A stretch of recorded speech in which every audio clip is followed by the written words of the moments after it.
So how do you hit the ball high or low?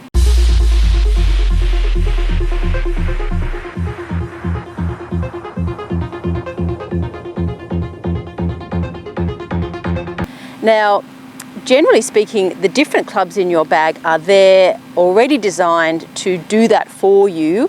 The more lofted clubs like this 9-iron is going to hit the ball higher than the less lofted clubs like the 5-iron or the 4-iron or some of your fairway woods. So it's inbuilt already. However, sometimes you may want to manipulate the height of your shot.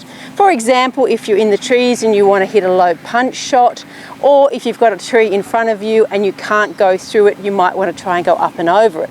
So you can manipulate the height of your shots quite easily, and it's usually in the ball position in your feet. So when the ball's in the middle of your stance, you're going to use the normal loft for that club.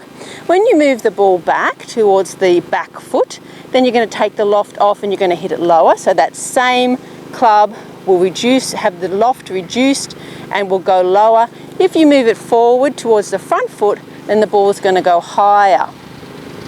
So this is handy if you've got a windy shot and you want to keep the ball low, or as I said, if you've got a shot where you want to get it up and over an obstacle. It's also really handy off the tee. So if you're into the wind off the tee, you can move the ball back a little bit and tee the ball a bit lower and it'll go lower. If you want to hit a high shot and take advantage of a downwind situation off the tee, you can move your ball position forward and tee it up a little bit higher and you'll get a much higher shot where you can take advantage of that downwind and hit it a little bit further.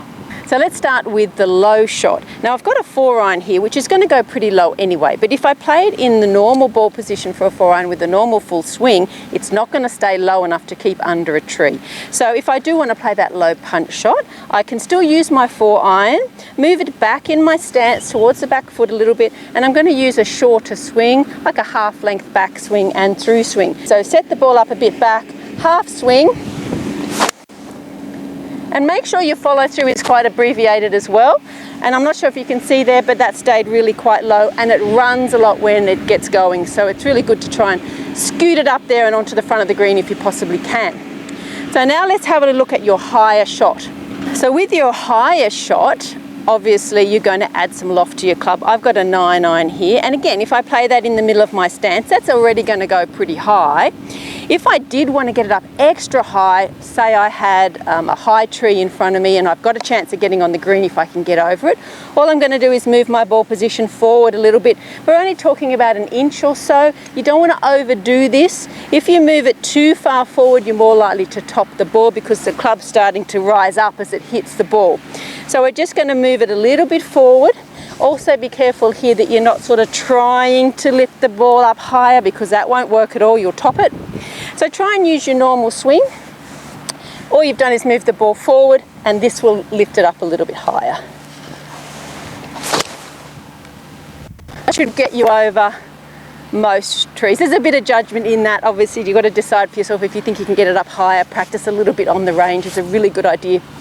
So that's your low and high shots. Ball back for lower, ball forward for higher, and hopefully that'll help you when you're in an awkward situation on the golf course next time.